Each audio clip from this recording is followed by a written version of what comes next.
ourselves to be working for justice and working for treaties with our First Nations brothers and people, sisters here, which is so relevant when we're talking about self-determination and justice for the people of West Papua. Is Australia doing enough to be supporting West Papua? It is clear. The answer is a resounding no. And tragically, you don't need to look beyond the tragic death of Zole Philippak, who was a West Papuan who died in jail just in the last week. Zole was arrested for flying the Morning Star flag on the 1st of December last year, along with 7 of his colleagues. They were all jailed, and he has just died in jail in the last week of unhistory illness. He is the latest West Papuan who has died and has suffered under the brutal occupation of the Indonesian people, of the West Papuan people, of the invasion of West Papua. As my colleague Pablo has so eloquently outlined, the brutal history, the hundreds of thousands of people killed, the many more people have been dispossessed, the land that has been stolen, the environmental degradation that has gone on part of that. There has been too much blood that has been spilled, and it is time for it to stop. And as my colleague Morris from Pidato also said, there is a way forward, and he outlined the legal framework which the West Papuan Provisional Government is now pursuing of getting West Papua put on the UN decolonisation list, so that there then can be determined, and the West Papuan people can determine for themselves and have that self-determination over their future. And that is what Australia needs to be supporting. That is what Australia needs to be acknowledging, the legal right of the West Papuan people to self-determination. It's not just a moral right or a political right, as strong as those are. The international legal right that Australia should be getting behind and supporting. But yet, the opposition here have been arguing that we're doing enough. Clearly we're not. I mean, their arguments basically were pretty spurious, I thought, with the first one saying that, we didn't do enough in the past, but we're doing enough now. Frankly, there is so much more we can be doing now. And the doing something is enough, but the fact that I speak as a Green Senator about speeches in West Papua, I think I am the only one that's spoken out in recent years, that that's enough. That we are visiting West Papua. Yes, that's very good, the new government visiting West Papua, but it's not enough. And then, of course, the geopolitical reality. And yes, we have to acknowledge the geopolitical reality. We have to acknowledge the complexity of their relationship with Indonesia.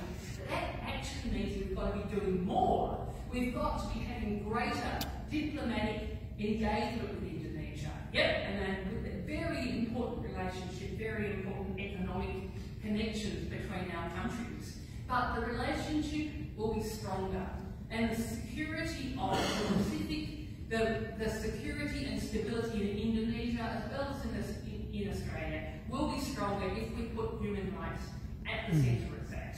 And that means, otherwise, the West Papua is just going to continue to fester. It's not going to go away. The brutal force that Indonesia is applying to West Papua at the moment, it's not going to stop the independence movement. It's not going to stop the legitimate aspirations of the West Papuan people to be allowed to determine their own future. And so actually Australia being a critical friend for Indonesia is what's needed. And that's, we need to do so much more to be that critical friend. I'm going to use the rest of my time to outline just what more we should be doing.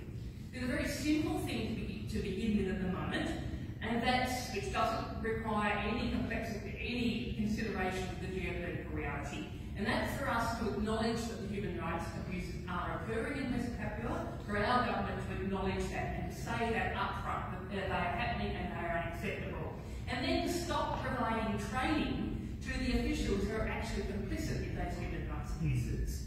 We fund the Jakarta Centre for Law Enforcement and Compliance, I think it is, which is jointly funded and run by the Australian government. There is very little in terms of human rights, very little in terms of what's done to make sure that the people we are training aren't human rights abusers. And I've asked questions about, instead of estimates about that. At the very least, we should be saying to Indonesia, no, people who we are not going to train Indonesian police who have a history of being human rights abusers, a history and are complicit in what's been going on in West Papua, and we want them to make the Indonesian government to make sure human rights are respected. The second thing we need to be doing is to be holding our major corporations to account who are operational in West Papua, and make sure that they too are supportive of the legitimate rights of the West Papuan people. We know that Rio Tinto profited so much from the Grasberg mine, and we've got other companies that are profiting in West Papua. We need to be holding them to account. And then thirdly, we then need to be being much more active and much more vocal on the international stage in support of the request of the Pacific Island forums for addressing the root causes of the conflict, in support of the motion being put forward by Vanuatu for West Papua to be placed on the decolonisation list. So we need to be being really outspoken at an international level, and then applying pressure on Indonesia, the diplomatic pressure on Indonesia, for Indonesia to immediately withdraw its forces from West Papua, and for Indonesia to allow free and unfettered rights of human rights observers, beginning with UN human rights observers. So it is very, very clear we are not doing enough. We are not upholding human rights or the moral rights, the legal rights of the West Papuan people. We have not taken steps that we can, we should, and we must take. For the sake of Zodai Telepak and all the hundreds of thousands of West Papuan people who have sadly been deceased and who are suffering now, killed by Indonesians before him, we have to do more. And I'm confident that we can do more and we should do more. Thank you.